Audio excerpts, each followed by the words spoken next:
ખોવાય છે. દાદા દાદીની વાર્તા. વડીલોનું સ્થાન ઘરના ખૂણામાં નહીં પણ બાજોટ પર છે.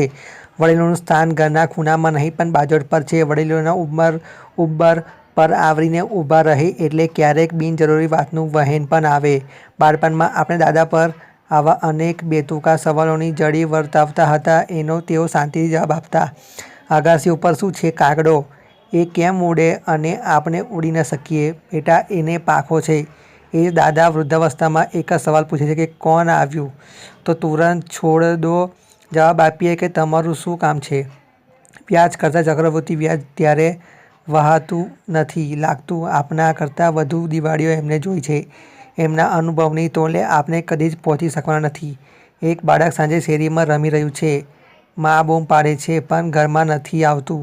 જમવાનું તૈયાર છે કહે છે તો પણ નથી આવતું. તારા બાપા હમણાં આવશેની ધમકી આપે છે તોય નથી આવતું. છેવટે મા બ્રહ્માસ્ત્ર વાપરે છે. તરત જ કહી આવે છે કે રાત્રે દાદા વાર્તા નહીં સંભળાવે અને બાળક દોડતું ઘરમાં ઘૂસી જાય છે. દાદા નામ પડતાં જ એક આખો યુગ સામે આવી જાય છે અને દાદીનું નામ પડતાં પરીકથાનો પરિવેશ જીવંત થઈ જાય છે.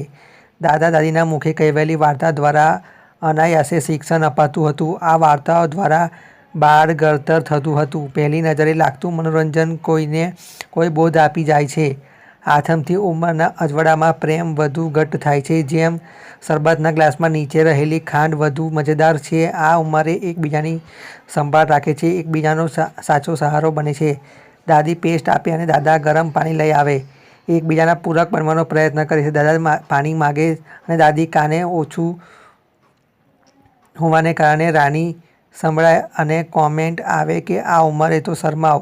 પછી દાદા સમજી જાય છે અને રાની બોલે અને દાદી પાણી સાથે નજર થાય છે. દિવસે તો બધા ભાગ દોડમાં હોય પણ કેટલાક પરિવારમાં આજે પણ સાંજે આખો પરિવાર સાથે જમે છે, જે ખૂબ સારી બાબત છે. કેટલાક ઘરમાં એક છત નીચે રહેલા લોકો પણ અલગ અલગ હોય છે.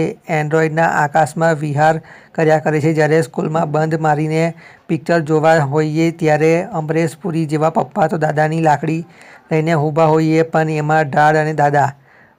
બાળક છે કદી એને પણ મન થાય કહી પોતાની જાત આગળ ધરી દે.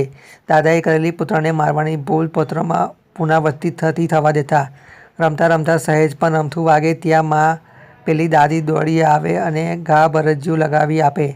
દાદીના હાથનું ભોજન જે કોઈ ખાય એ આંગળા ચાટી જ જાય. રમેશ પારખ હું ને ચંદુ બાગ ગીતમાં કહે છે, દાદાજીના ચશ્મા કાઢી લીધા કાચ, એનાથી ચાંદરડા પાડ્યા પડદા ઉપર પાચ. નિશાળ પૂરી થાય એટલે દાદા સાથે મસ્તી કી પાઠશાળા શરૂ થાય.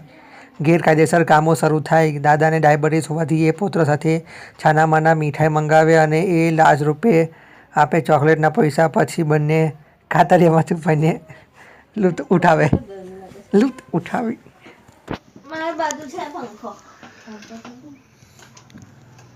પ્લેટોએ કહ્યું છે કે વૃદ્ધ અવસ્થા એટલે ભયાનક એકલતા. એ વડીલ સમય સાથે બદલાય છે. એકલતા એ એકાંતમાં રૂપાંતરિત કરી શકે છે.